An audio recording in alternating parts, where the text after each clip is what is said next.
if wena as umzalwane uxabise into yokuhamba ama-event, uhamba imvuselela ama-night prayer, uhamba uyofolela iprofeto, uhamba uyophatha ikhadi elibhalwe iy'nkinga zakho, if kuyinto oyikhonzelayo nento oyixabisile, uzoba nenkinga in the long run because okay, asikhulume.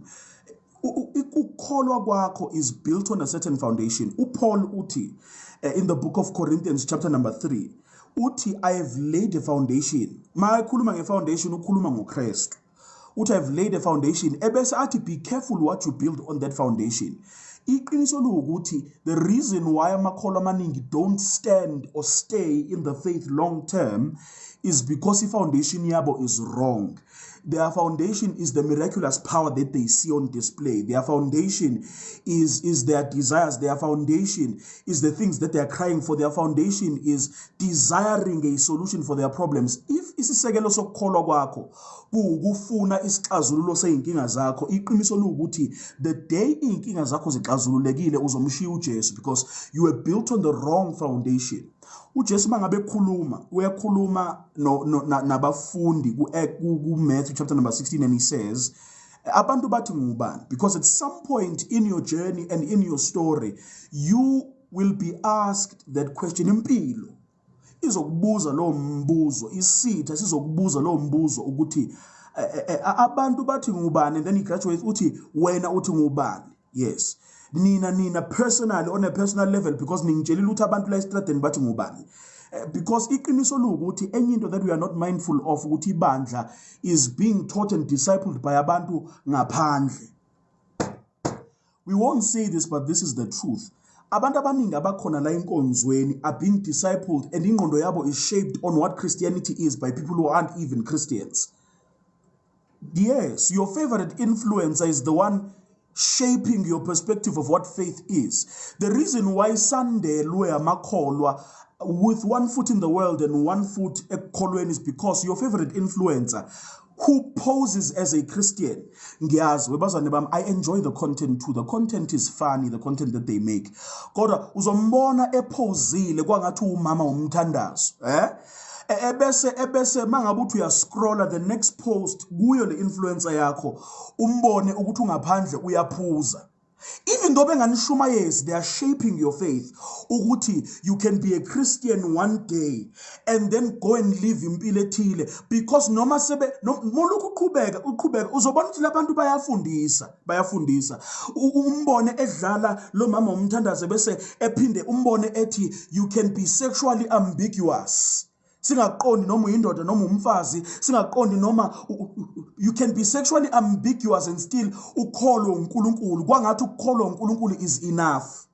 Oh bazalwane bami, the influencer space has shaped your theology.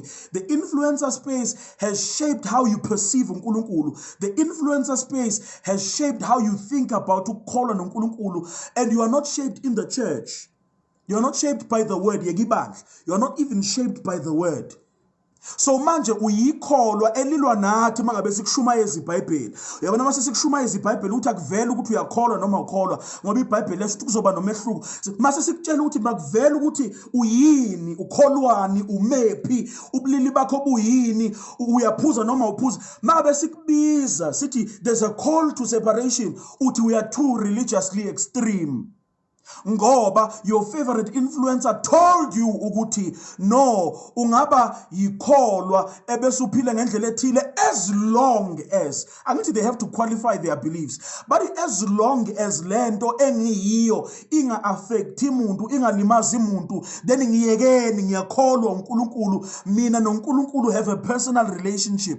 And so into eyenzekayo ukuthi ukukholwa kwakho is shaped by laba bantu abangazazi nabo ukuthi bakholwa ngoba wena unasi isikhathi sikaNkulunkulu on your own, awunalo ibandla okhonza kulo, you are not willing to be discipled.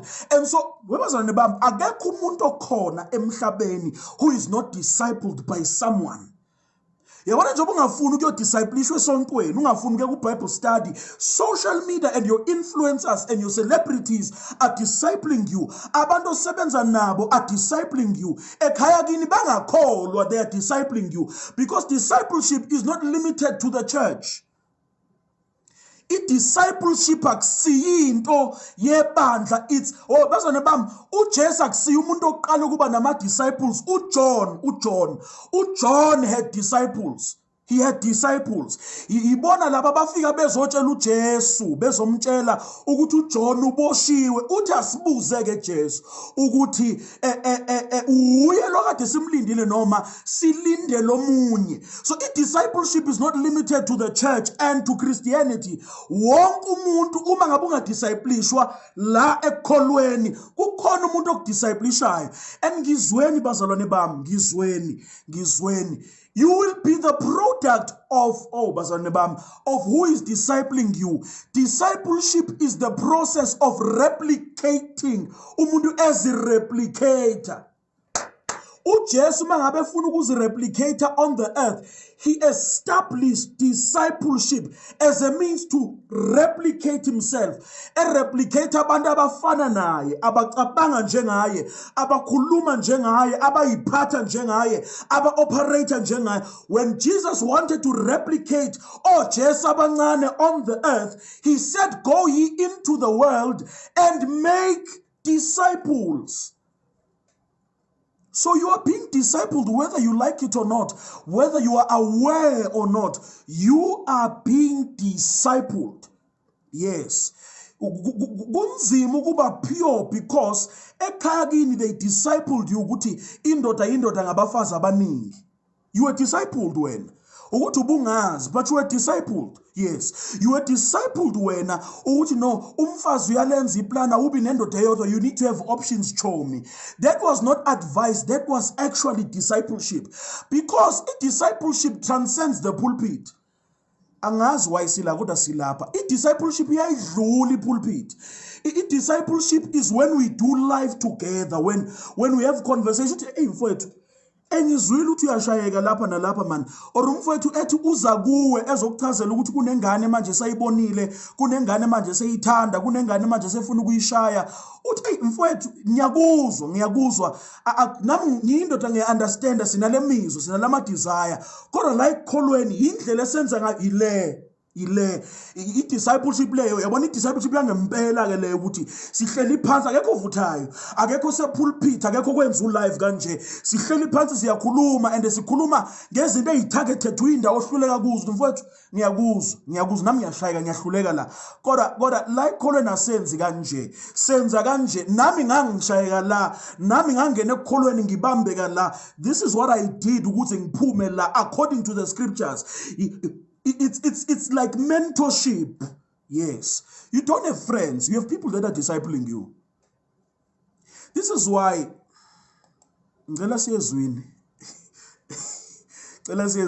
Jesus.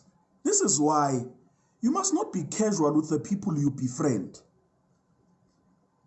The standard of befriending umuntu is not how nice they are to you. The standard of making friends with people is not how fun they are. The standard to make friends is not how alike you are. Mhlambe angicindezele leyo ndawana siyezwini. Kunabantu abaningi eninama similarities nabo. Uyangizwa ukuthi ngithini? Ninama similarities enu maningi.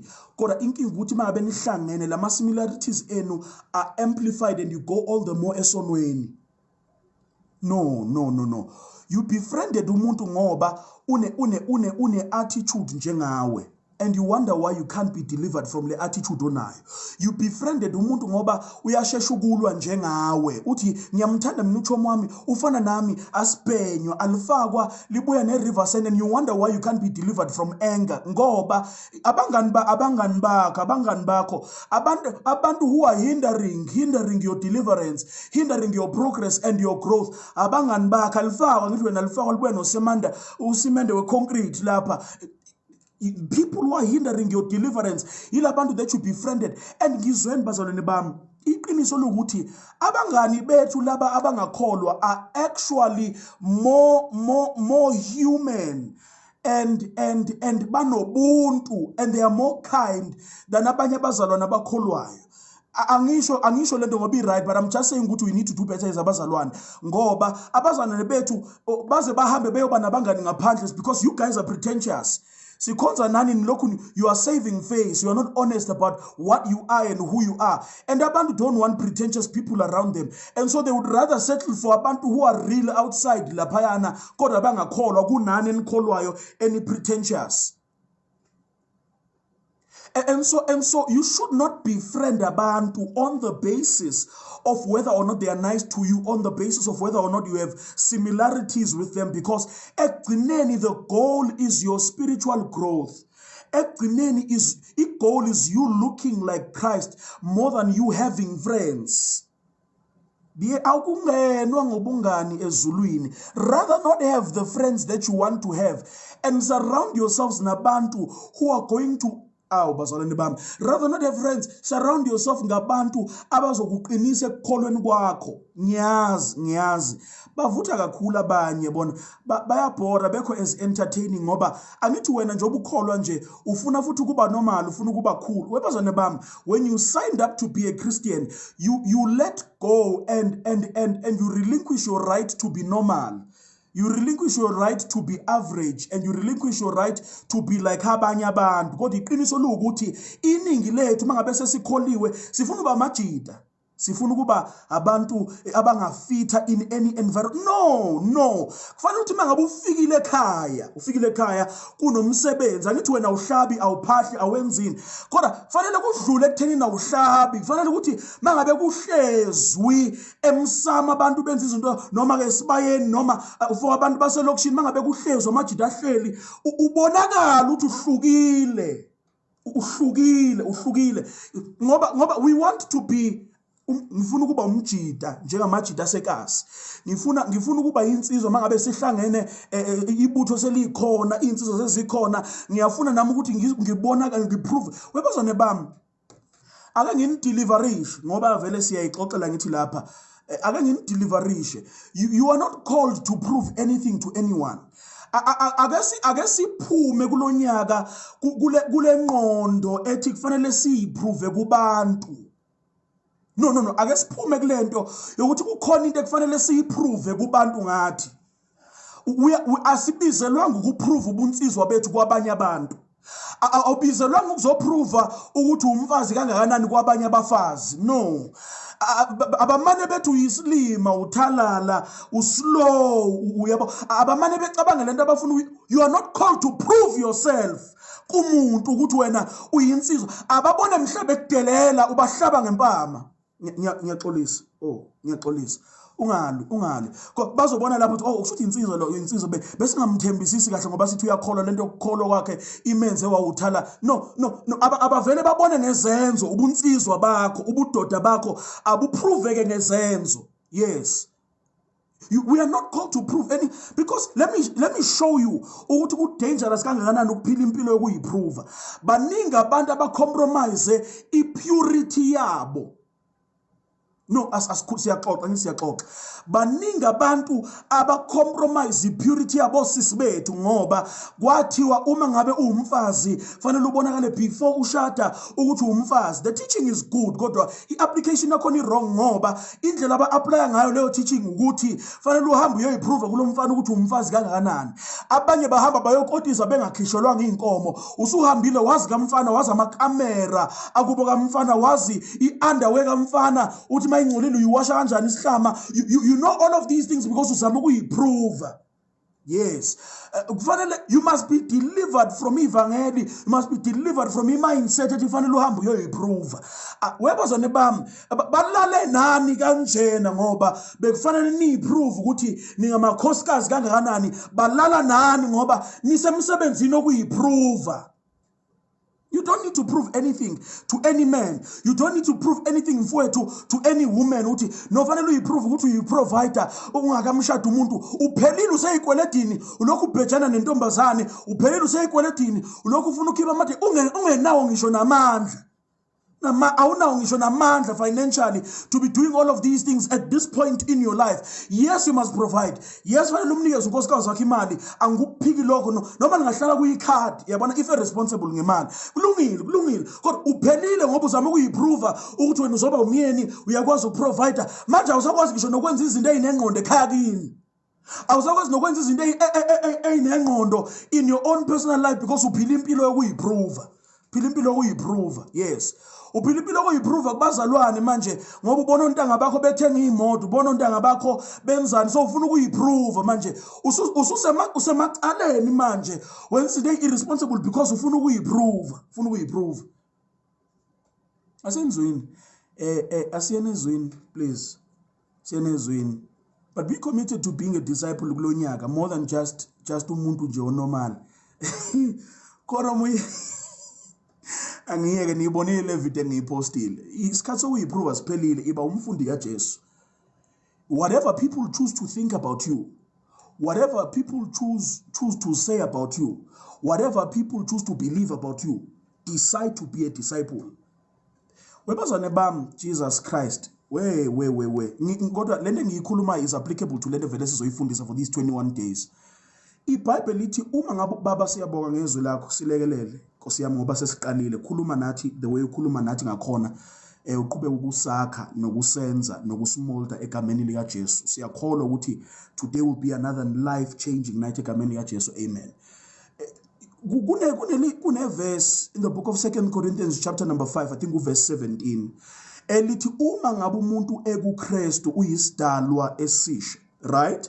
We always preach lelo verse lelo to people abazo converter, abazoza ekholweni, sibatshela ukuthi uNkulunkulu will give you a fresh start, uNkulunkulu will give you a clean slate, uNkulunkulu uzokwenza ube musha ngoba umuntu maye kuKristu uyisidalwa esisha. Ngifuna nakho sibonisane ngezinto ezimbalwa khona lapho. Number 1, lenithi uma ngabe umuntu isho ukuthi kunesinqumo ekufanele umuntu esithathe ukuba kuKristu.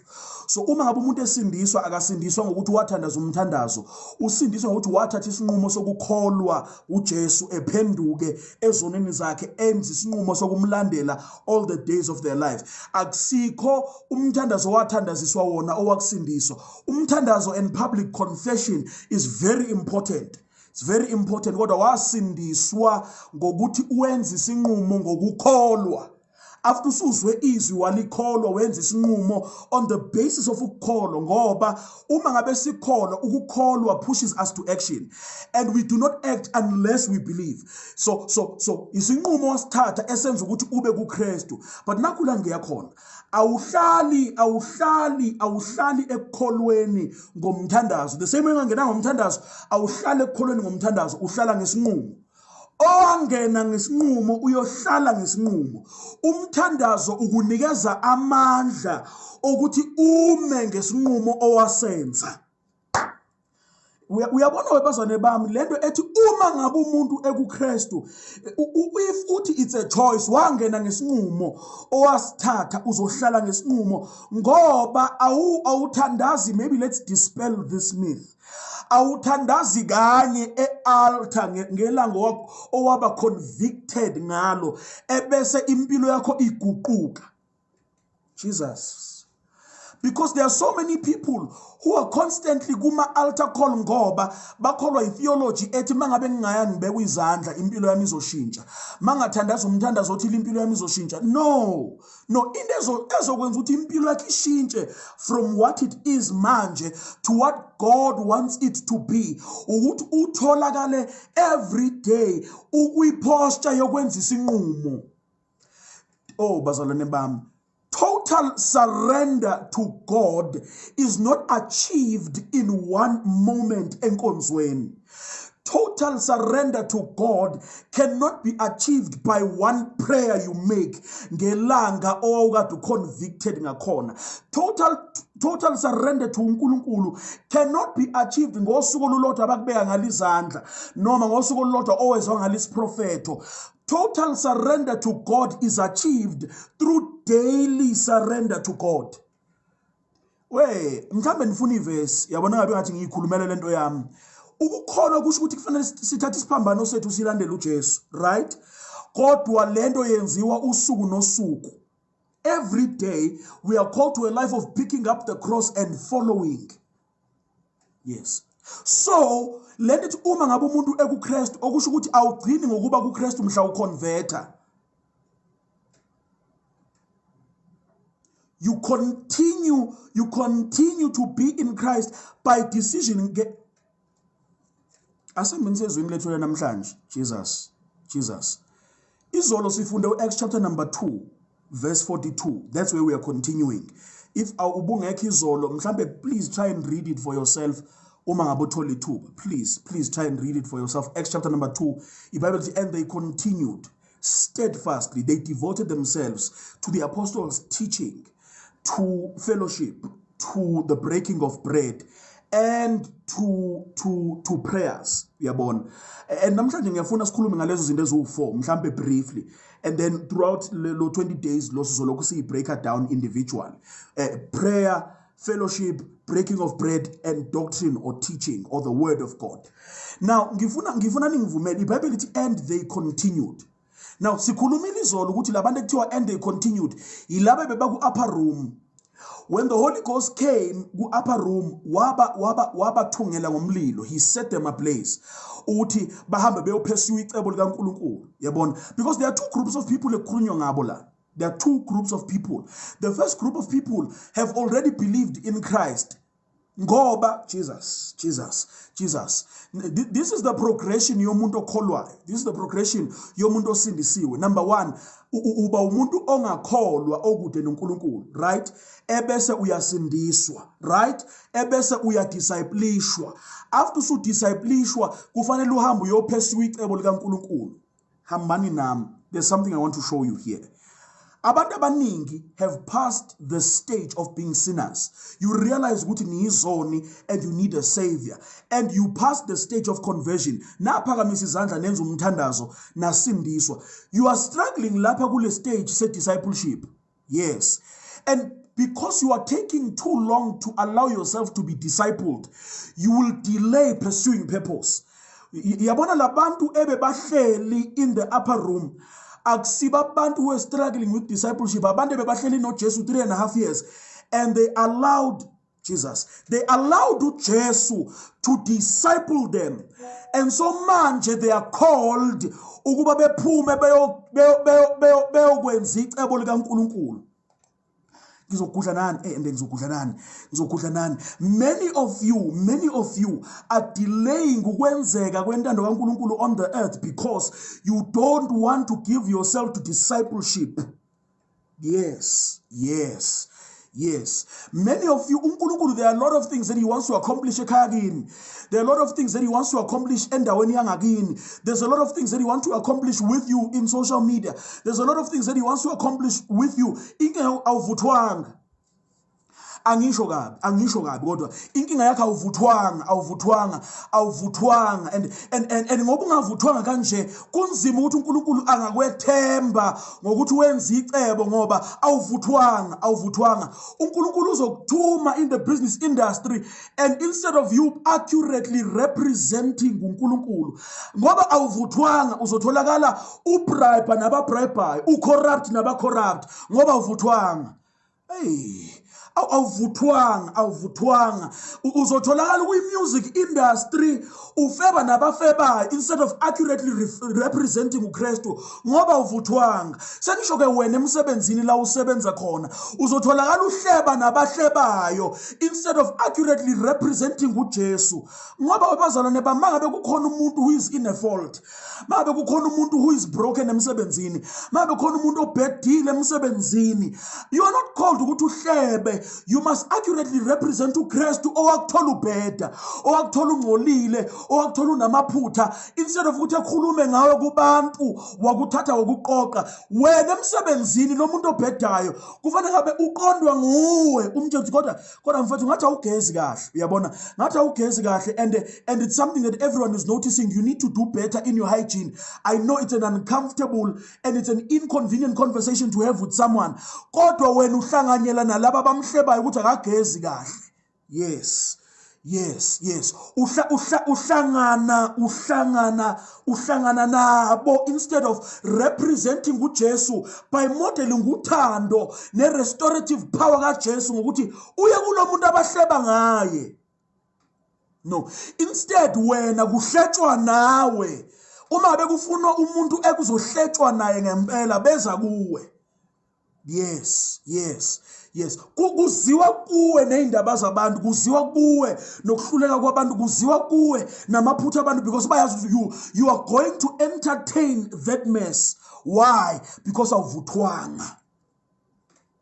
Umuntu ovuthiwe uthi sebemtshelile ethi engizwile ngibonile nami kodwa ngikhetha ukuthandaza ngaleyo nto leyo. Umbona umuntu ephoxeka ngoba be expect ukuthi uzomentertainer, ube expect ukuthi awubonanga so uzongena uxoxe nawe ukuthi udadewena enkonzweni ngoba nihleba khona la enkonzweni ngisho nina. Ngoba ningavuthwanga, anivuthwanga kuphela lengaphandle, anivuthwanga la enkonzweni, nihlebana khona la enkonzweni. Umbona umzalwane wakho ukuthi akagqoki kahle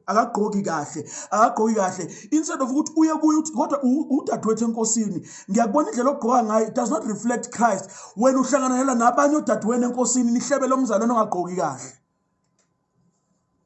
Yes, what you are talking about may be true ukuthi umuntu okholwa akagqoki kanje, but instead of ukuthi uhlanganyele nabo hamba kumzalwane nimane nihlulane nomzalwane ukuthi ngikhulumile naye akangilalelanga, kodwa akufanele ngabe usegroupini yabantu abahleba ngomzalwane. Yes, uyahluleka yena, yes, uyashayeka yena, yes, uyabhema siyamazi, yes, uyaphuza siyamazi, yes, uyazalisa la siyamazi, kodwa kunokuthi uhlanganyele nabantu wagcina nokuthandaza ngomzalwane awuvuthwanga. Wagcina ngokuthandaza nini? Wagcina nokuthandaza nini ngomuntu onephutha olubonayo eli-obvious? Wagcina nini? Wagcina noku-reach out kumuntu umtshela ukuthi kodwa abantu abakholwayo abenzi kanje. Wagcina nini? Ukuba umuntu oletha ukuthula phakathi kwabantu. Wena njalo mangabe kuziwe kuwe neindaba, uthatha iside la lo oze kuwe neindaba, wenza ukuthi inkinga ibe inkulu. Awuvuthwanga. And because awuvuthwanga, usakude ukuthi uqhubhe icebo likaNkulunkulu. Wena umoya engcwele efika akehlelanga abantu nje, wehlela abantu abavuthiwe. Oh bazalwane bami, yes bebanovalo, yes they had doubts, kodwa they had said bebahlalile bavuthwa esandleni sikaJesu ebafundisa. Your refusal ngizweni bazalwane bami, there's a lot of things in your life, in your journey, in your story that are delayed by the fact that awuvuthwanga, that are delayed by the fact that you refuse to be discipled. Can I tell you, uNkulunkulu only releases favor, only releases and entrusts blessing to abantu abavuthiwe. Yabona uma ngabe ungayeka ukugijimisa isibusiso the way usigijimisa ngakhona, because every service ugijimisa isibusiso fanele kube khona umuntu okubeka izandla, angazi wabeka izandla. That's why you confused kanje, ubipolar, ngoba kade waqala ubeka izandla ngoba every service, every preacher fanele kubeka izandla enze impartation ngoba wena ubheka isibusiso ngeke wena ubheka isibusiso, so everyone is doing impartation kubeka izandla. If ungayeka mbijana, uyeke mbijana into lokhu ugijimisana nesibusiso and just sit down and be discipled. Ngizweni bazane bami, ngizweni lena ngiyicommunicateayo ithi fight to become the person God can trust. Ngizophinda, fight kulonyaka, fight to become the person God can trust with resources. uNkulunkulu cannot give you resources because you've proven yourself ukuthi awusumuntu ongathenjwa with resources. You can't be trusted. You can't be trusted because you don't have isandla semali. So uma ngabe kunikeza uNkulunkulu uyobe ewumuntu owaste ama resources. This is why uNkulunkulu is doing just enough uthi ungalambi. Yes, you've been praying for favor and been praying for breakthrough. uNkulunkulu is not necessarily ignoring your prayers. He's just assessing whether angakwethemba ngalento oyithandazele.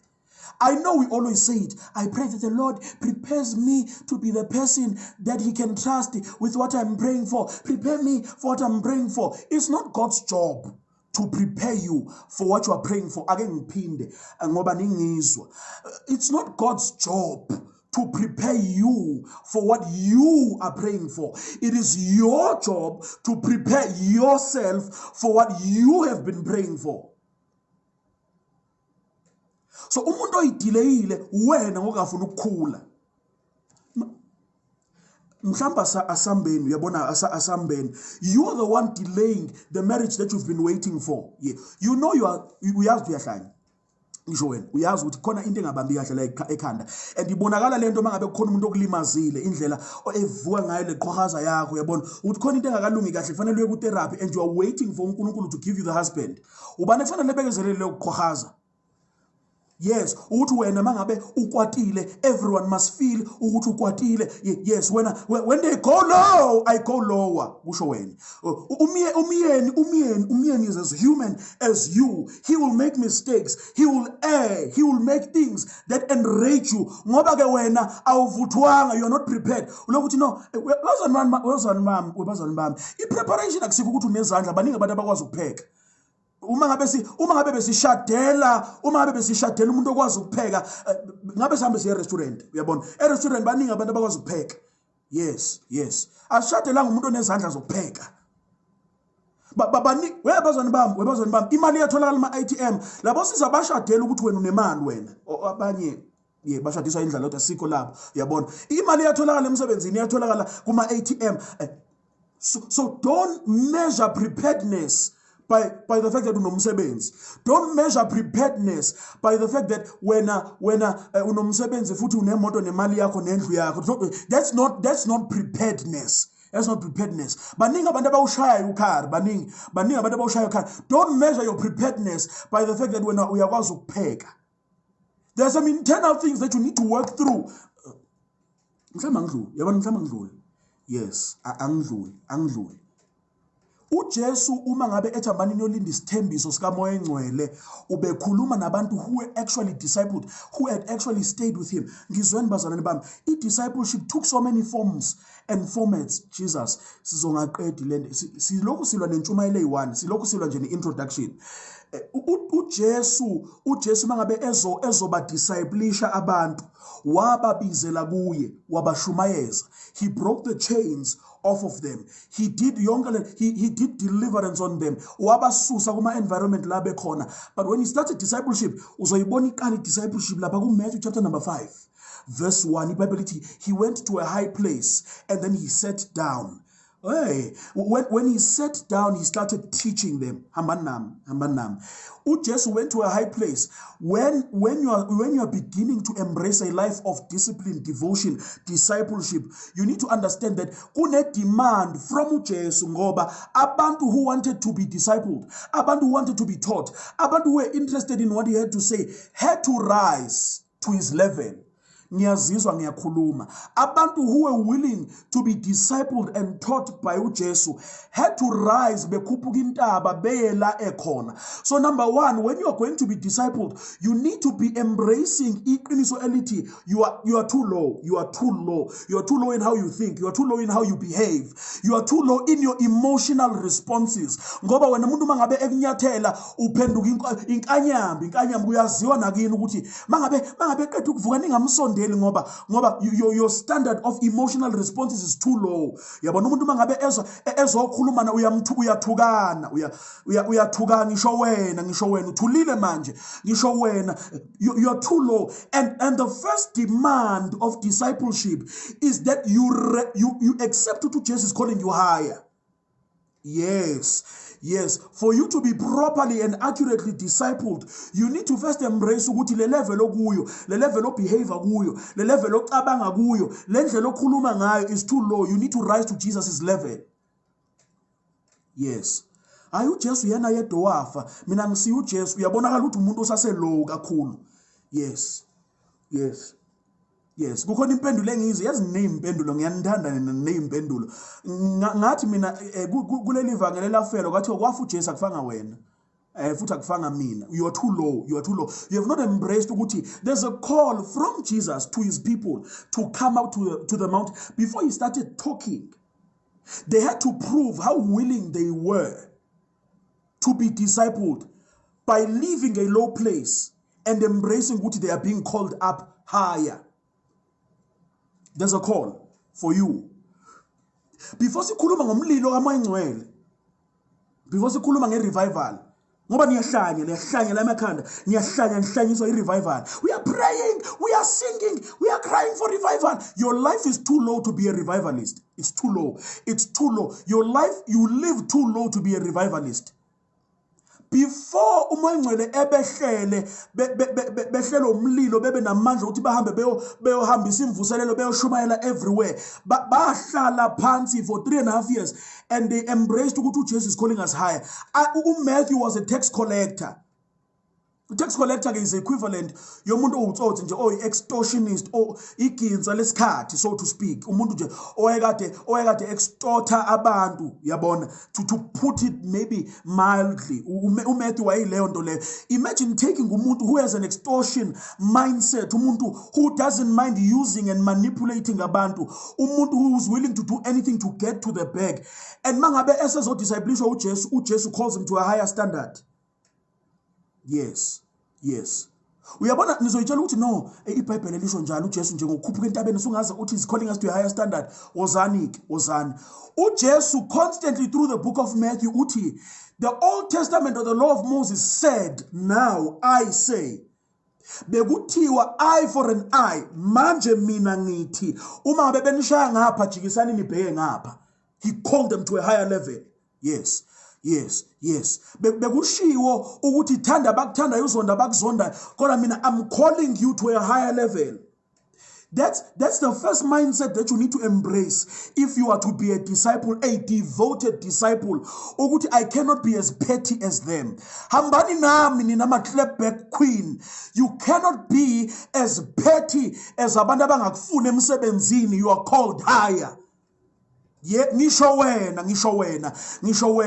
when they go lower, I go lower. You are called to a higher standard.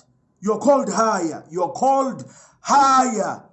Ngiyazi ukuthi mangabe kuthiwa come up hither, nicabanga ama-dimensions ngoba ningabantu bama-dimensions vele ninjalo, yabona, ukuthi ingelosi yafika yathi kuJohane, come up hither so that I can show you things. Before the angel can say, come up hither and show you mysteries and deep things in God, there's a standard that you must elevate yourself to. Yeah, boy, you are called to a higher level. Before we can rise and ascend to a realm where we can see mysteries. I do believe in mysteries, Bazalwane Bam. I do believe in the spirit. I do believe in the deep things of God. There are certain things that need a band who are willing to pursue uNkulunkulu to the depths. Kunezinye izinto that are not going to happen in our generation until sibe willing to come up here, spiritually, or in our prayer lives, in our seeing, in our access to the spirit realm. Ngiyakholelwa kuleyo nto leyo. Nami ngumuntu kamoya, ngiyakholelwa kuleyo nto leyo. But before ngibe umuntu kamoya, ngiwumuntu ophila ngezwi ukuthi there's a standard that you are called to. Uyingozi umuntu oprofetayo engakwazi ukucontrol uzipho wakhe. Uyingozi umuntu ngoba uzosebenzisa lezi prophet ukulala nezingane. Uyingozi prophetess ongakadili nento ukuthi usane standard esilow amangabe bona indaba zabantu yahleba. Uyingozi umuntu prophetess ohlebayo, yabona. So it's before sizokhuluma ukuthi inkosi izothula imvuselelo yokuqala efanele yenzeke ukuthi nikhuphuke. Yes, he went up to a high mountain and he sat down. They had to follow. They had to rise to where he was before he could start teaching them. So before sikhuluma ngomlilo wePentecost, before sikhuluma ukuthi wabanikeza isibindi sokuthi behambe beyoshumayela, he gave them utterance. They spoke in other tongues, and it does not mean the language of the spirit. Mangabe kuthiwa they spoke in other tongues, they spoke in actual human languages because bekhona abantu from different nations who had to hear the gospel. Before uMangcwele did that miracle ukuthi ebakhulumisa language abangakaze beyifunde, before he did the miraculous, before he gave them signs and wonders on the day of Pentecost, bebahleli 3.5 years bephekwa. Awuvuthwanga wena, awuvuthwanga. For what you say God is calling you to, awuvuthwanga. For what you say God wants to use you for, awuvuthwanga. For what you say God promised you, awuvuthwanga. And you are delaying it because of vutuanga. There are certain things that we must grow into. Yes. Sizelwe singabantwana bakaNkulunkulu, but we must grow into mature sons. It's not a gender term. It's a term used to signify growth. It's a term used in the scriptures to signify maturity. It's a term used to signify abantu abavuthiwe. Vuthwa. Kulonyaka. Make a decision. Ngifuna ukuvuthwa. Yes. Because mhla uvuthwa, everything that you have been praying for, uNkulunkulu can tick off the box assessment ukuthi no, sesingamnikeza because usekwazile ukuthi prove ukuthi i-investment yasezulwini on your life will not be wasted. Ngizweni bazalwane bami, ngizweni. Mhlambe siyakhuluma nje siyaxoxa practical. You will not take i-laptop yakho oyithenge ngo-5,000. You will not take i-laptop yakho oyithenge ngo-8,000 uyinikeze ingane ena 3. Yes, maybe le ngane in the long run is going to need the laptop. Le ngane is going to need to use the laptop to access so many different things. Kodwa, ngeke uzuyinikeze ingane i-laptop as much as azoyidinga in the long run. Ayeke uzumnikeze le laptop. Why? Because le ngane ayikhulile. So kunezinye izinto engavinjwa ngamadimoni. Ake ngikhulume nawe wena uyakholelwa kakhulu ebademonini, angikwazi ukuthi wasindiswa kanjani. Uyakholelwa emademonini abamba into zakho, kubathakatha abavimba into zakho. Kunezinto engavinjwa ngamadimoni, kunezinto engabanjwa ngabathakathi, ezibanjwe ukuthi awufuna ukukhula. Uyakholelwa emademonini, angikaze ngibone umuntu oyikholo okholelwa emithini nasebathakathini njengawe. Wena njalo nje impilo mangabe imile imiso ukuthi bayangithakatha, bayangiphemba, bayangiphonsa, bayangizama. Akekho umuntu okuzama, awuna nemali bakuthathelana. Noba ngithakathela ukuthi ngihlale ngingenamali, awuna neplan lokwenza imali. Ayikho into abafanele bayivimbe ngoba ayikho vele into oyenzayo, ayikho imizamo oyenzayo, akekho umuntu okuvimbayo, ayikho umuntu okuphembayo, ayikho umuntu okuphehlela amanzi amnyama. Mina bangithandi nje la ekhaya, abangithandi kule ndawo engihlala kuyo, bangiphehlela amanzi amnyama. No, wena uyiphehlela amanzi amnyama ngoba awufuni ukukhula. Uzothi hayi mina kunama prince shanda, kunama principalities Kopasayla angivalelayo, avalela impendulo zemthandazo yami. And that time ayikho nempendulo yomthandazo ehlile ngoba uNkulunkulu has assessed you and realized ukuthi akunampendulo ekufanele yehlise ngoba you're not even ready for le mpendulo ekufanele yehlise. But before we can talk about the fire of Pentecost, before we can talk about the manifestation of the promise, ngoba umoya engcwele was the promise of God to them. Ukufika komoya engcwele represents the manifestation of the promise that was made in chapter number 1. Yes, so many of you who cross over, you heard the promises of God. So many of you, 2025, 24, 23, 22, you've been hearing the word and you've been hearing the prophecies and you've been hearing all of these declarations. These are the promises that God has been making to you, and you believe the prophecies and you believe the word that was preached to you. Inkinga, you do not want to grow into the person these prophecies can manifest to. Yes. You've heard the prophets that uNkulunkulu is calling you to ministry, is calling you to win the nations, and you wonder why the nations are not coming. They are not coming because you have not grown to be a person uNkulunkulu angamthemba to go to nations. Yes, sixakene nawe la eSouth Africa uyaphile. Sixakene nawe la eMzansi, sixakene nawe. Gijimisa amantombazana sixakene nawe, uhlulwa iAmstel, uhlulwa iOld Park, uhlulwa iJohnny Walker, uzofika lena uyohlulwa utshwala balena futhi. Come on. What is delaying that prophecy from coming to pass? What is delaying Leandro is because you refuse to grow. Xa weyisavanta umuntu imxakile isavanta akakwazi ukuyeka, akakwazi ukuyiresista. Mayebona ibhodlela elicishe lime njengesavana, uyahluleka, uyalimala.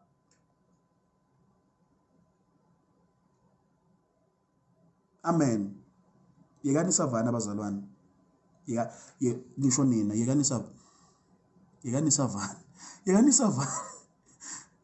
utshwala.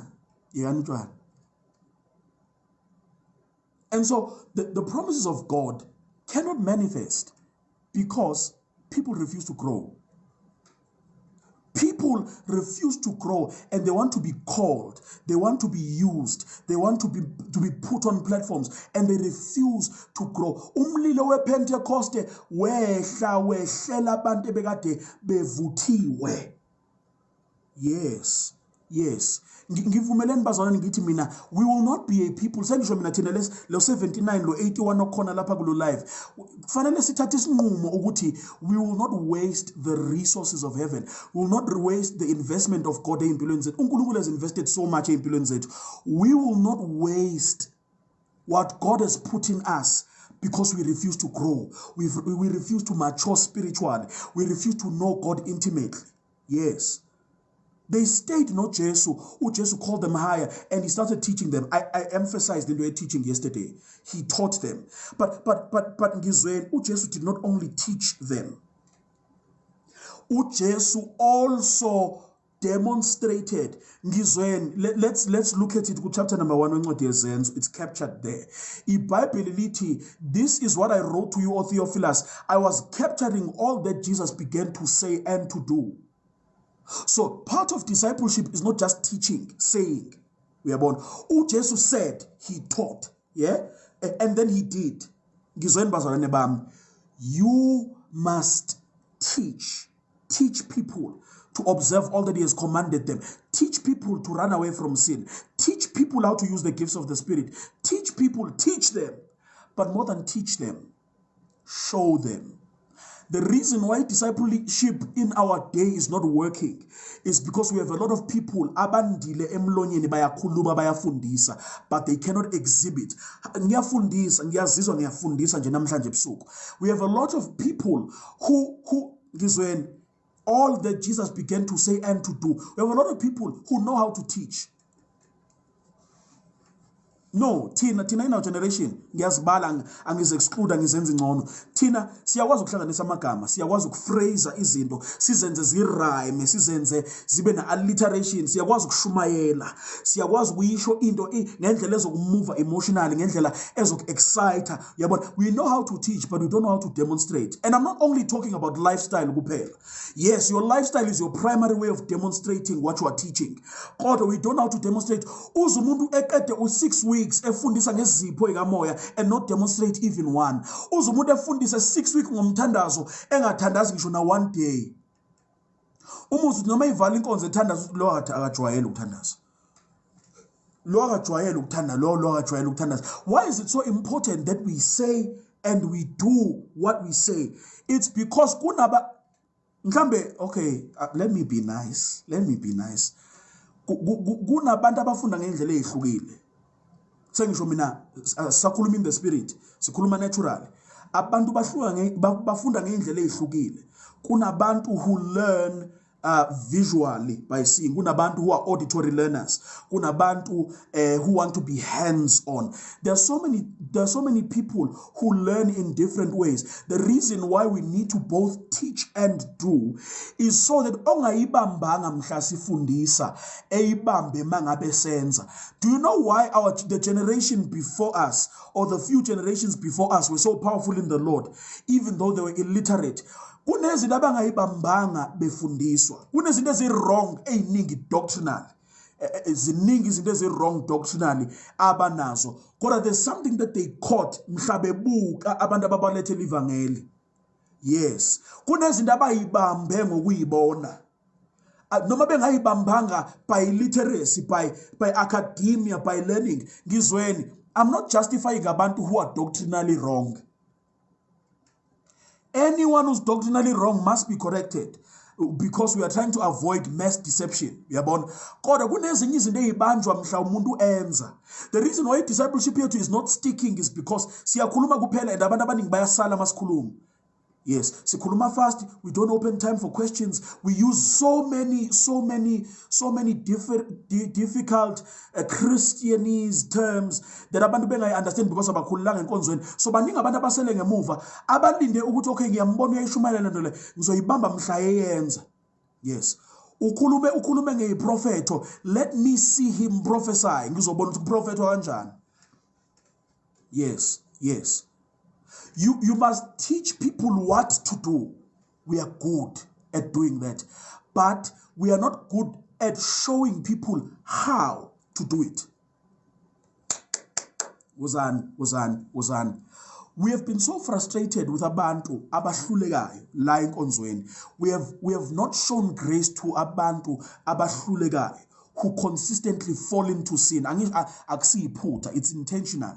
Why? Why is it intentional? Why are they living the way that they're living? It's because they were never really shown how to do it. They were taught what to do, but they were never showed how to do it.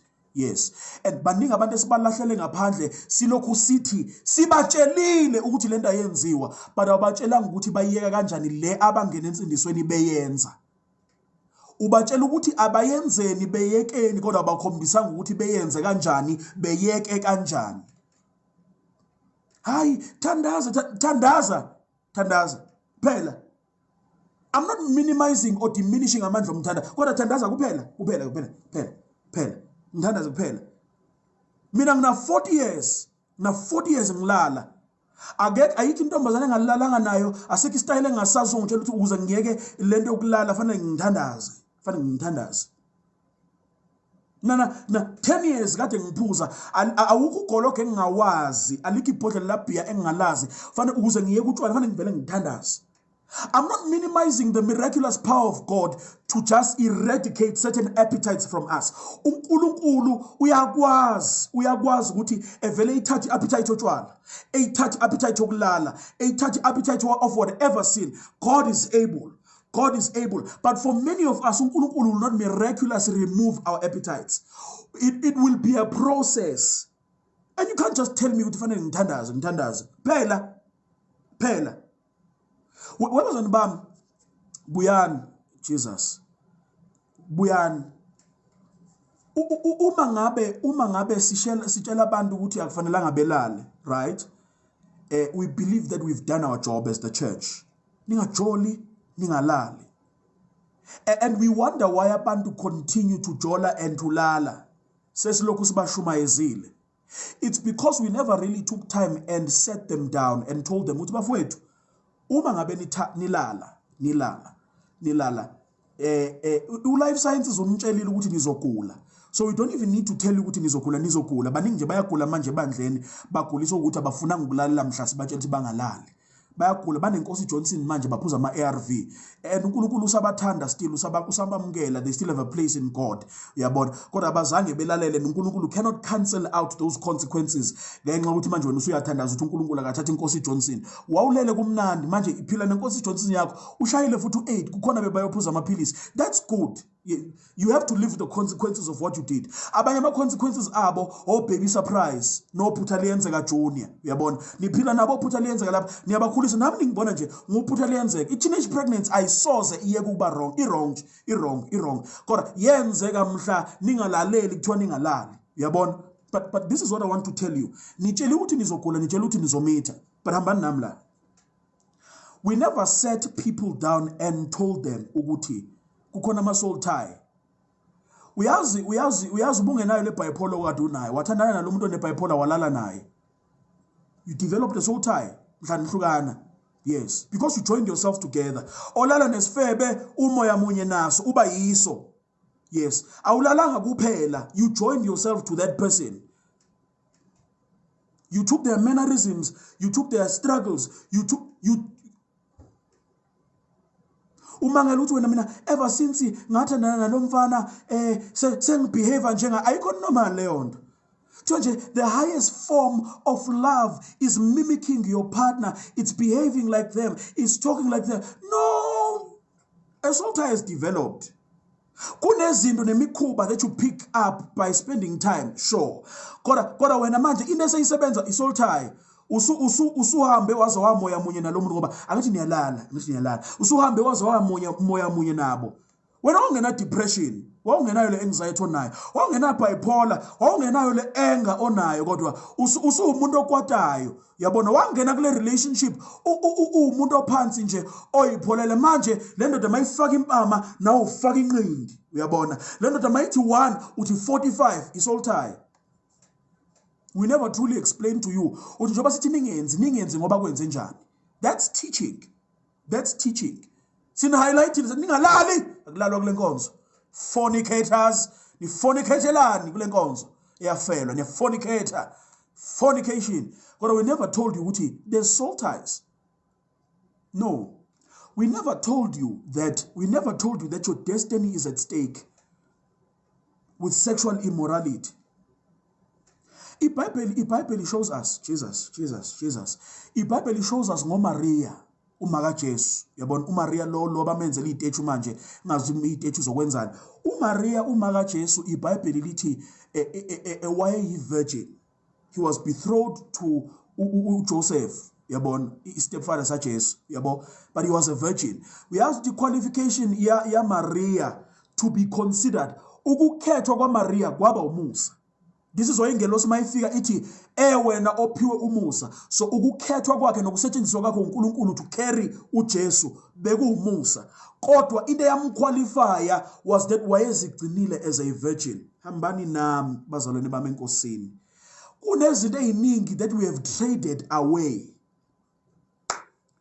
Kunezinye izinto that we have disqualified ourselves in our generation that we could have been doing for uNkulunkulu because we refuse to keep ourselves. We refuse to remain pure. We refuse to remain consecrated. Kunezinto esiyidisqualifyile uNkulunkulu wayehlela ukusebenzisa kuzo, but akasakwazi ukusebenzisa at the level afuna ukusebenzisa ngayo ngoba we refuse ukuyigcina. Yes. Ngoba ukuba uMaria walala before ethwala uJesu ubezozala. Yes. Kodwa ubengeke aze azale umsindisi wezwe lonke. Imagine. Kunabantu, Jesus, this is sad. This is heartbreaking. Ukuthi some of you have traded your destinies. You are now functioning in ministry. You are now doing this and you're doing that. God, iqiniso lokuthi you are not doing it at the level that God had predestined for you to do it at. You are supposed to be winning more souls than this. You are supposed to be ministering to more people than this. Your business was supposed to be more bigger than this. Your marriage was supposed to be healthier than this. Ushadile. Kodwa, you are barely getting through nalomyeni. You have a ministry uyashumayela. Sebayakulalela ke ngoba nakho awekho amanye amabandla abangaya kuyo labazalwane. Sebamane bayakulalela ngoba nakho ukhona futhi uyakwazi ukushumayela. But you have sold your birthright. Yes, you have sold your birthright. Baningi abantu esikholwa nabo nesikhonza nabo that have sold their birthright, traded their birthright. uNkulunkulu wanted to do so many great things, and you traded it for a moment of sexual pleasure. You traded it for a moment of ukudakwa ube dizzy for a night. You traded your destiny, you traded your future, you traded what uNkulunkulu wanted to accomplish through you. You traded what uNkulunkulu wanted to do. He was calling you to the nations. He was going to do great things now. You were destined to have a very healthy, fruitful marriage. Kodwa ngenxa ukuthi ubungakwazi ukuyilawula, you refuse to discipline yourself. You refuse to be devoted to the principles of God. Manje usungenile emshadweni kodwa ungene kade kadulala.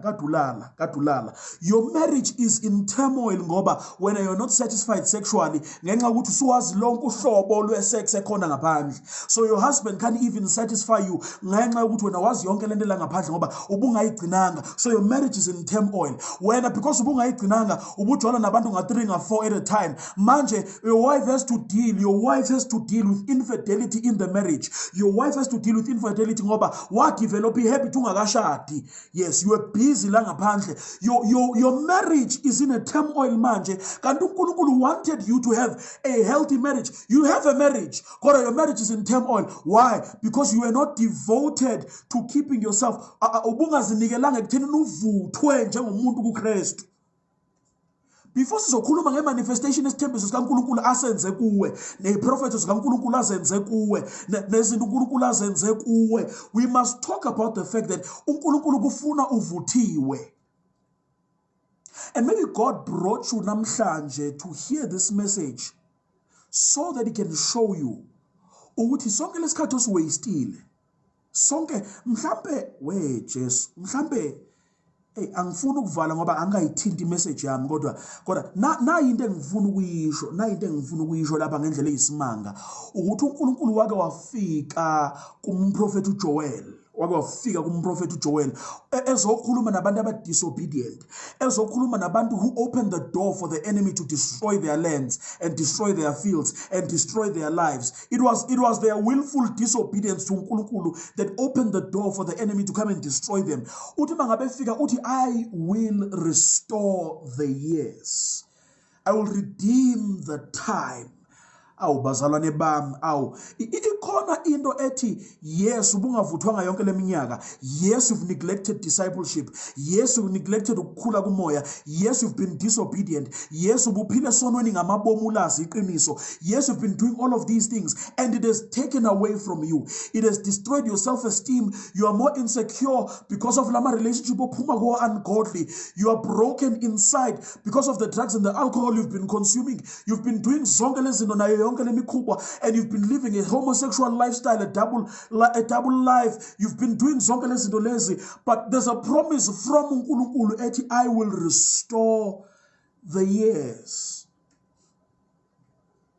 Mhlawumbe ugejile somewhere empilweni, mhlawumbe khona izinto ezingeke zisabuyiswa the same ngoba iqiniso I won't even lie to you webazalwane bami, I won't even lie to you.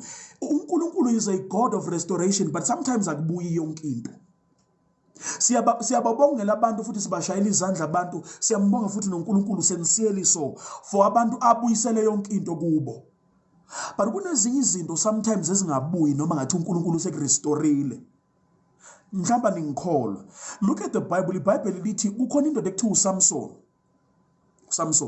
uSamson iBhayibheli lithi wayenikezwe uNkulunkulu amandla. The Lord had empowered him. The Lord had trusted him ngamandla so that he could accomplish icebo likaNkulunkulu, which was to rescue Israel from the Philistines. The Philistines were supposed to be his enemies. The Philistines were supposed to be the very thing that he delivered Israel out of. But Samson fell in love with the very thing that he was called to deliver the nation out of, Jesus.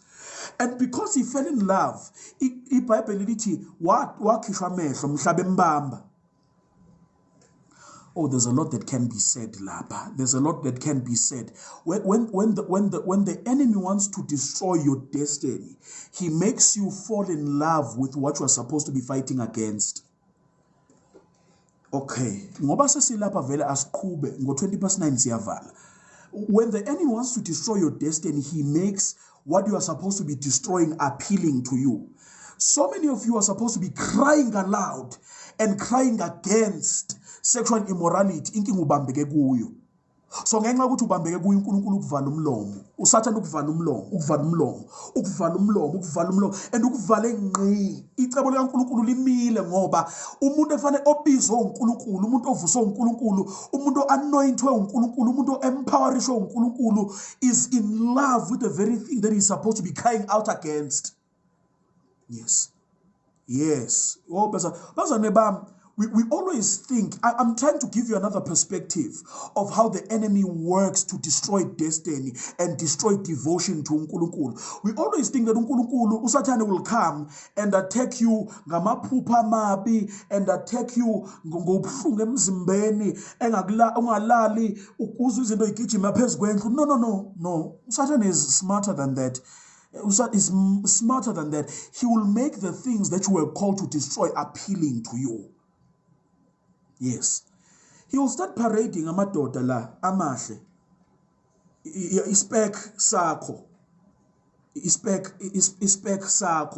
Uzokulethela lo tall dark and handsome omfuna elokho ebadlulisa bebe baningi uyabona uzokwenza ukuthi ushelwe more than usual umuhle dadwethu angisho ukuthi fanele ungashelwa ngoba nakho uyakholwa. No, it's okay, shelwa, it's okay. Vele ngoba umuhle kanje vele angeke baze bahlale bengakusheli, kodwa uzokwenza ukuthi ushelwe more than usual, uzokwenza ukuthi abantu babe persistent more than usual, uzokwenza ukuthi labantu befithe lento oyidesire emthandazweni wakho omshado.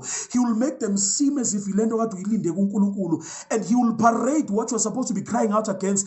Ebenze babe baningi abafitha le specification onaso. So umuntu ofuna ukuthi abo miye uzibona udideka ngoba kukhona lona we-Mercedes okholwayo ovuthayo ongishela kanti isigebengu, uyabona, ebalethe baze babe baningi, baze babe baningi. Umbone omunye une-BMW, unendlu, unemali, uthi angakuyekisa umsebenzi manje ube i-housewife. Ebalethe babe baningi, uyithola usubaqome bonke, ebese uyijustify uthi for as long as kungenamuntu ongishadile mina ngisase single, I am weighing all of my options, kanti usekufaka ebufebeni.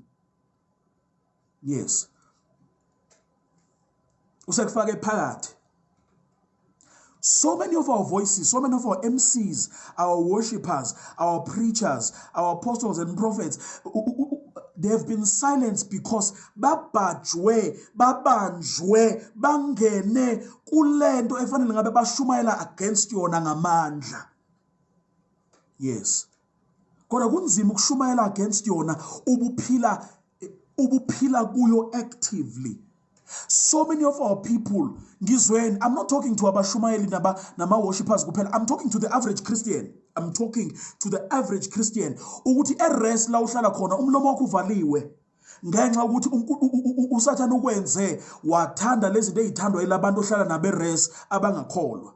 Uphuma nabo, uhlala nabo, ukhuluma namadoda nabo, wenza yonke lento nabo, and so mangabe sekufika isikhathi sokuthi ubavangele umlomo wakho uvaleke. Yes, uhlala nezitabane kufanele ngabe uyivangelile, uhlala nezifebe kufanele ngabe uyivangelile, uhlala nezidawo kufanele ngabe uyivangelile endaweni yangakini emsebenzini, uhlala nabo uthulile ngenxa ukuthi uwokugcina wena ongakhuluma kubo, uwokugcina. Yabona, uyazi ukuthi noma ungakhuluma ngeke isibe na impact lento ozoyikhuluma ngoba ulapho nabo. Yes, God is a God of restoration. He's a God of restoration, but there are certain things that he does not restore because you willingly gave them away. The consequence of disobedience. We're talking about grace, the mercy of God, the restoration of God does not necessarily mean that you can escape consequences of izinto that you willfully did. Samson fell in love, not Delilah. Delilah was not the first Philistine woman that he fell in love with. Ubengabafunda bakwa Israel. No, ubengabafunda abafazi ba Israel. Imagine Israel bebekhona abafazi futhi bebabahla abafazi. Kodwa waqala wahamba Jesus. Wayofuna umfazi, wabona umfazi, wathanda umfazi wabafilisti. Yes, a prostitute. Wathanda i-prostitute yabafilisti. No, it's a safe space. I mean, it's a safe space. Ubethanda indlela alala naye ngayo. Ubethanda ukuthi uyi-freak in the sheets. Yeah? The same way.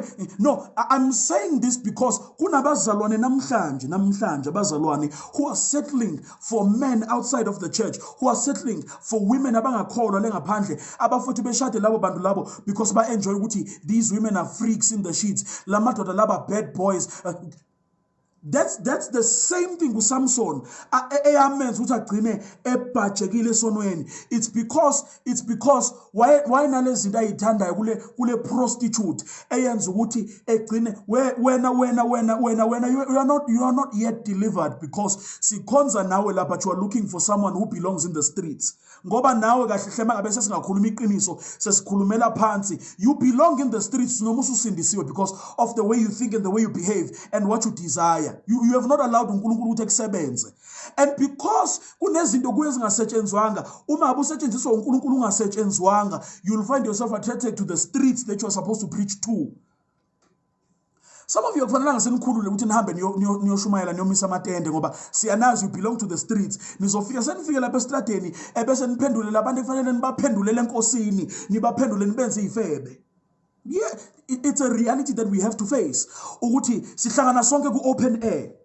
I'm saying this, ningangishayi bazalwane baseThekwini, bazalwane baseGoli, bazalwane baseKapa, bazalwane baseBhayi, ningangishayi, uyabona. Sihlangane kwi-open air, kushumayelwe, kuhlatshelelwe, kube mnandi mangabe qedwe lapho. Bona labantu abama young Christians that look up to these artists, that look up to these preachers, bashelwa yibo labashumayeli nawo lama artists. Ebese instead of ukuthi labantu abashunyezwe ku open air nasemvuselelweni na kwi conference bekhule enkosini baphenduka ifebe.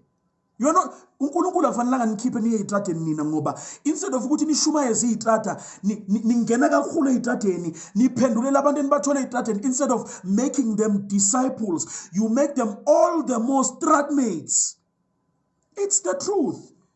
It's the truth all over the country, all over the nation, all over the world. It's the truth. Yes.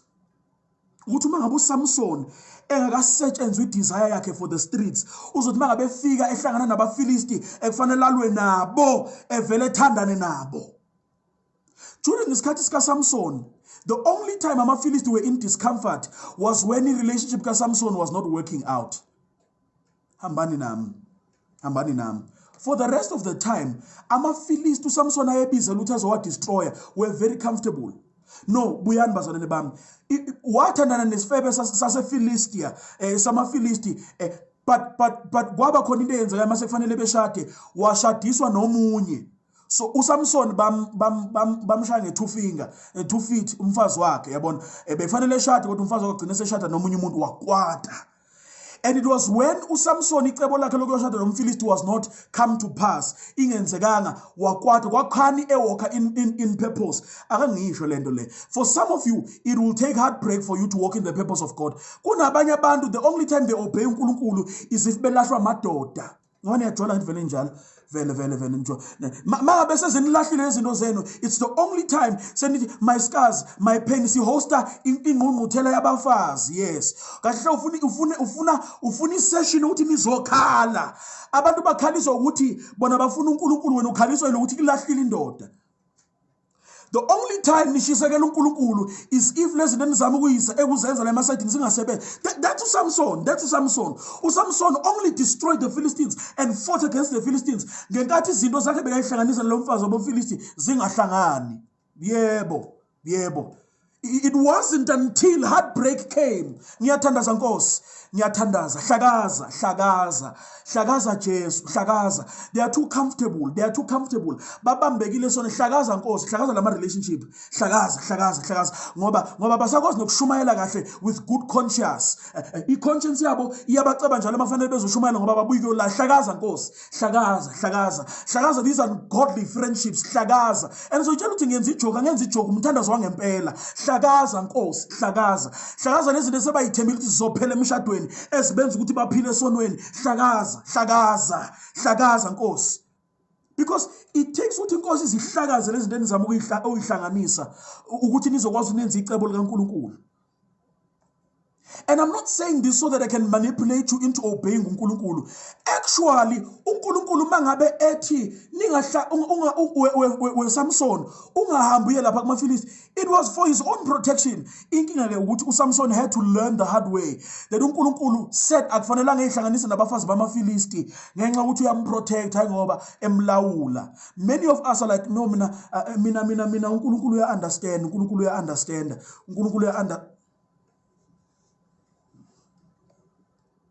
He's trying to protect you. You are just too in love to realize that uNkulunkulu is trying to protect you. Why? I'm talking so that all of us can be convicted. Why fanele uzubone ngoba nakho sowumithisile? And you are now struggling to buy clothes for lo mntwana. You are struggling to co-parent na lo mntwana. Lo baba umntwana sedlulile usebona bangcono. Why do you have to learn ngoba nakho sekunzima? Why ufuna ukufunda ngoba nakho usukhishwa amehlo? Why ufuna ukufunda ngoba nakho labangane bakho sebekubetrayile? Why ufuna ukufunda through heartbreak? Oh bazalwane bami, ngiyanicela obey uNkulunkulu while yonke into isahamba kahle. Don't wait until he realigns you and redirects you through heartbreak and to destroying lento zama ukuyihlanganisa. Fanele sizenze imithandazo emibi kanje ukuthi Inkosi ayihlakaze ngoba nifuna ukufunda ngoba nakho senikhala. When the Lord say no, uma ngabe Inkosi ithi stop, uma ngabe Inkosi ithi don't go there, it's for your own safety, it's for your own protection. Imagine if uSamson ngizweni. Imagine if uSamson beyomshadile lo mfazi. Imagine if Samson bemshadile lo mfazi kept on walking away because lo mfazi the only life she knows is one of prostitution. Yokuthi fanele emane be namadoda amaningi. uyabona akasakwazi ukuhlaliseka nendoda eyodwa. Imagine ubuhlungu Samson ebekazobuzwa, constantly have to defend igama lakhe lokhu lingcoliswa umfazi lokhu ephuma eyangaphandle eyofe. God protected uSamson, his image, his heart, by making it not work. There are some no's, there are some things uNkulunkulu destroys ngoba uNkulunkulu wants to protect you, but uNkulunkulu will only try to protect you for so long. uNkulunkulu wazama ukumprotect uSamson by not making it work ngokuyihlakaza lento le, but at some point uNkulunkulu said yazini akayifundele lo mbhemi sengizamile kaningi ukumvikela, ngizamile ukumkhuza, ngizamile ukumtshela, ngizamile ngahlakaza ke. I intervene divinely ngazama ukuyihlakaza into yakhe so that I can protect. It's okay man, it's okay angimdedele. And that's when uDelilah came. Kunesikhathi la uNkulunkulu ezokudedela khona, hayi ngoba he has given up on you. No, it's still a method kaNkulunkulu ukuthi realign, ukuthi ekudedele, ukuthi uzibonele.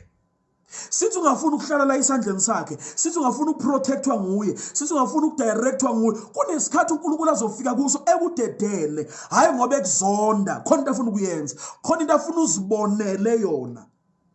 What we refuse to obey, uNkulunkulu esakhuluma nathi kahle, we will obey sesikhala sesplita. Yes. What we refuse to obey uNkulunkulu mayisakhuluma nathi kahle, siso obey uNkulunkulu. There's so many of us, uNkulunkulu has been speaking and ministering to us about certain relationships and certain people and certain things.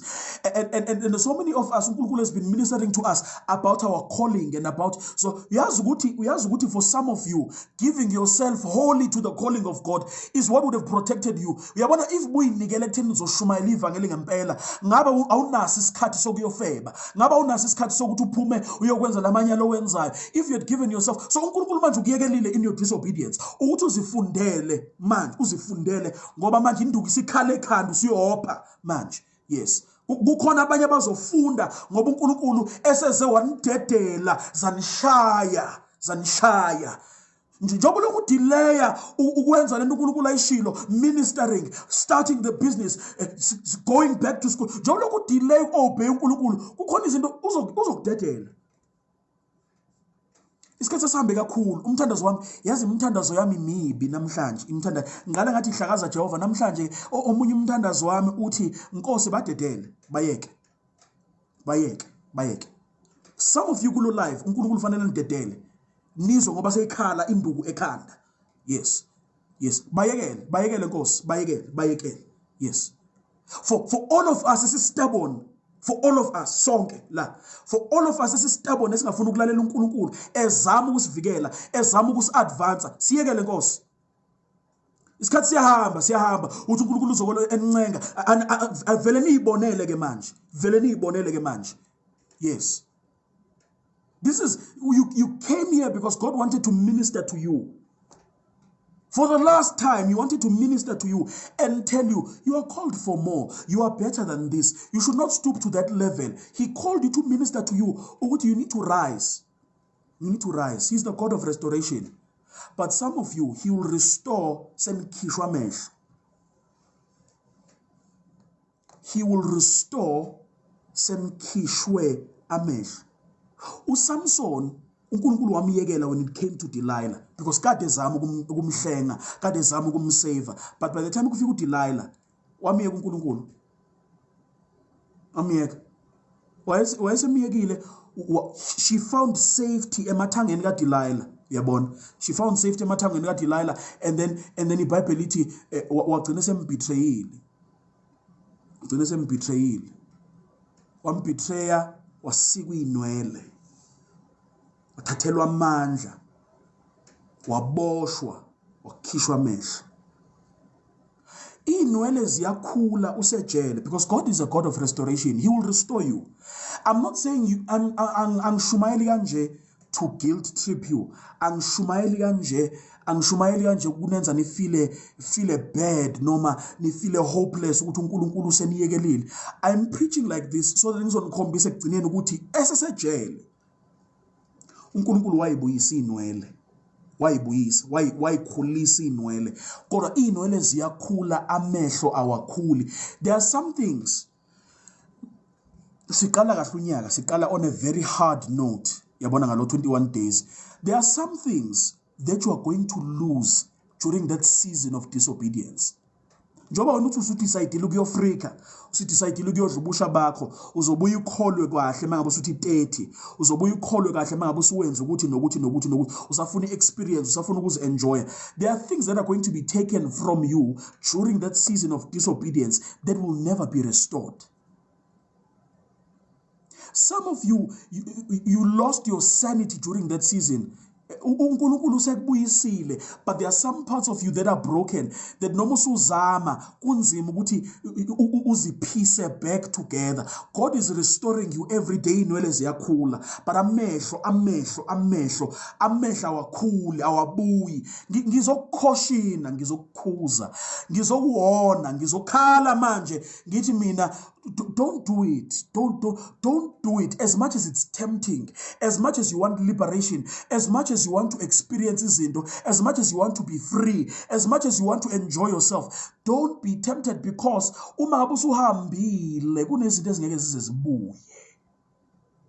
Kunezinto ezingeke zize zibuye. Some of you it's your sanity. Some of you it's your self-worth. Oh bazalwane bami, uyabona kunabanye abantu during their seasons of disobedience behamba beyojola, beyolala, benzani. I-self-worth yabo took a shot and it died. Umuntu manje useyashelwa and they don't feel like they are worthy of uthando. Yalimala leyanto kulama relationship ayekuyo in disobedient. Manje usenendoda emthandayo, usenomfazi ofuna ukumthanda, ofuna ukumnakekela. They continue to feel unworthy ngoba lento yalimala in the season of disobedience. Kunezinto engabuyi. Kunezinto eyihamba zingabuyi noma uNkulunkulu esekurestorile. Some of you will have good marriages noma senihambile nayo Africa nayenza zonke lezi zinto lezi. Abanye benu bana 2 bana 3 abantwana, but you'll have good marriages. Some of you'll have good marriages, you'll have healthy marriages. Indoda ikuthande nalabo bantwana abawu3 because uNkulunkulu restores. Yabo uNkulunkulu restores. Kodwa inkinga ukuthi noma esekurestorile usunale ndoda, you don't believe it, you think it's too good to be true, izohamba le ndoda. And so uNkulunkulu esesifeze isithembiso esekwenzelile esekulethelile umuntu ozokuthanda, you sabotage, you self-sabotage, you self-destruct, because a sense of worth yakhe ilimele during that season of disobedience.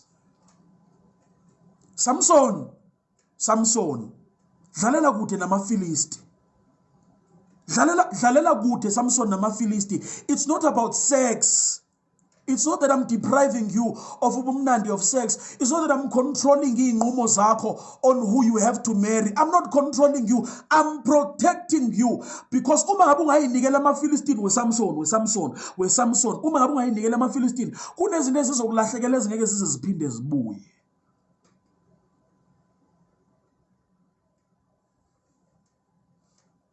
You will be effective. God will restore you. For some, namhlanje was proof, it was confirmation, it was a word for you that the Lord is committed to restoring you.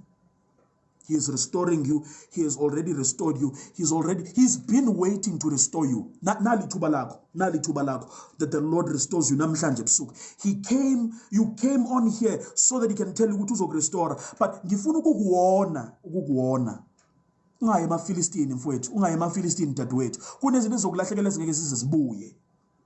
When the Lord restores you, you'll be effective, but you'll not be effective to the degree that you should have been effective. Ngizweni. Yabona njoba usuze walala wathola umntwana, part of your credibility ihambile. Uzobuya ushumayele, kodwa kunabantu abangeke basaphinde bekuzwe. Not because izwi alinamandla, because credibility amehlo akho, credibility yakhe ihambile. So uzoye insikeni and you'll be effective. Uzoyiwisa indlu, uzowadestroy amaFilisti, but ayeke uzowadestroy at the level that you should have been destroying them. Yabona, if Samson had committed his life to serving uNkulunkulu and running away from amaFilisti, maningi amaFilisti ngaba awabulalile, and he could have been more effective and effective in a big way. Ngabe kuningi akwenzile kodwa waba effective one last time wafa. I'm sure khona amafilisti aqhubeka phila after uSamson esefile, because uSamson wenza lento le uNkulunkulu besembuyiselile, ubesebuyiselile inwele kodwa bengenamehlo. Khona mina nisazoshumayela, but you will not be as impactful. Nisazohlabelela, but you will not be as impactful. I think into enkulu ekufanele esiyikhalelayo ukuthi Nkosi, ngiyazi kunezinto ezangilahlekela that ngokomthetho ekufanele ngabe ziyabuyiswa, kodwa uNkulunkulu is able to do the miraculous. Mhlawumbe uSamson amehla zange ebuye, kodwa namhlanje I'm here to offer you an alternative. I'm here to offer something better. Awakha amehla ngabuya. You could ingabuya leyo impact, ingabuya leyo effectiveness. Uma ngabe ungakhali enkosini, uzimisele nje ngempela, uthi Nkosi, I've been disobedient for far too long. I'm done. I'm done being disobedient. And it's not because ngoba naku seku 2026. It's not because seku unyaka omusha. I'm done disobeying uNkulunkulu because I know ukuthi uma ngabe ngu-obey, I am doing it because I love you and I love myself. Ngoba ngiyazi ukuthi obedience to God is for my protection. You must genuinely mean it, because I'm tired of disobeying. This is my night and this is my commitment to you, Nkosi. I am going to live a life of obedience to you. Mhlamba ngawabuyisa wakhe amehlo. Mhlamba kaSamson amehlo awabuyanga. Mhlamba wakhe ngawabuyisa amehlo. Don't need to die namafilisti. You still have a lot of living to do. You still have a purpose to fulfill. Ungavuma ukufela la uwele khona. There's a man. Mhlawumbe this is my come to Jesus moment ngesesivala. Kunendoda ekade inoJesu yathi ngilapha Jesu siphambanweni because I deserve it. I actually did the wrong things and I deserve being here. But have mercy. Okusho ukuthi le ndoda yathi ngiyanqaba, yes kufanele ngivele la, but ngiyanqaba ukufa la impilo ngibeke khona, ngiyanqaba ukufa la inqumo zami zingibeke khona. Have mercy, ngikhumbule. uJesu angakukhumbula namhlanje ebusuku. Mhlawumbe lapha you've backslidden, mhlawumbe lapha you've been far away from uNkulunkulu, mhlawumbe lapha you've been going to church but you've been disobedient. This is your night. Mhlawumbe lapha ukazi uhlangane noJesu kade ukhonza. This is your night. Inkosi sengakukhumbula nawe. Ungavuma ukufela inqumeni zakhe ezibhedayo. Ungavuma ukufela endaweni la ukhona. Inkosi isengakukhumbula nawe. Siyathandaza. Inkosi is placing a demand namhlanje. Is placing a demand ukuthi abantu beyibuyisele kuyo. Inkosi is placing a demand ukuthi abantu abavuthwe. Abantu must mature. Yes. There's a greater demand, more than revival, more than fire, more than the call of God, more than yonke lento esikhulumayo yokuthi sifuna ukusebenzela uNkulunkulu. uNkulunkulu is placing a demand on us kulonyaka, kule season, kule nyanga, from namhlanje to mature, ukuthi sivuthwe, ukuthi sihambe in obedience. I know it's a common message. I know it's something that you've heard before, but it's necessary for you to hear it again. The Lord is calling you to obedience and is calling you to greater maturity. Siyathandaza baba Lungile. Thank you. Thank you for speaking to us ngezwi lakho. IBhayibheli liyasikhombisa ukuthi when you've restored us, you will show us our teachers. Those whom you love, you chastise. Siyabonga Nkosi that usabona kufanele ukuba usikhuze ngezwi lakho. Usabona kufanele that you chastise us ngezwi lakho because you love us. Usabona ukuthi kukuhle that you rebuke us and correct us and realign us and redirect us. Usisole and convict us. Thank you, Nkosi, ukuthi usasithandile to speak to us ngalendlela. And as you call us to a greater sense and a greater level and a deeper level of maturity, help us to have the consistency. Help us to have the strength. Give us the grace to pursue you. Give us the strength and the divine ability to pursue you so that we may mature. Help us to be teachable. Help us to be disciplined. Help us to be devoted to you. Sizinhliziyo zethu that have been devoted kuzo zonke izinto ezikhona lapha ngaphandle. Help us to be devoted solely to you. Help us. And namhlanje Nkosi, we make this commitment to you ukuthi siyayinqumela personal. Nkosi nathi angazi ngabakhona kule life, but Nkosi nathi makes this commitment to you namhlanje ukuthi I will pursue you deeper. I will obey you. I will live the way you want me to live. with no exceptions, with no reasoning, with no argument, with nothing presented as a reason to disobey you. Nkosi, and as I make this commitment, ngiyakholwa ukuthi uzosilekelela siyibandla lakho. Uzosilekelela singabantu bakho to live in greater obedience to you. Baba, khumbula abantu bakho. Help them to feel restored. Kunabantu who have been living in sin, abantu who have been living backslidden, abantu who have been far away from you. I pray that namhlanje you minister to their hearts and show them that you've been waiting for them to come back. I pray that someone's relationship with you is restored namhlanje. I pray that someone's fire is reignited namhlanje. I pray that someone's fervor and devotion to you is coming back from today. Let today be a destiny defining moment ukuthi ngashintsha impilo yami yashintsha umlilo wami wabuyelela langa sikhonzile.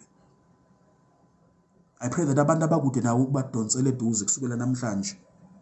Egameni lika Jesu waseNazaretha we've prayed. Amen.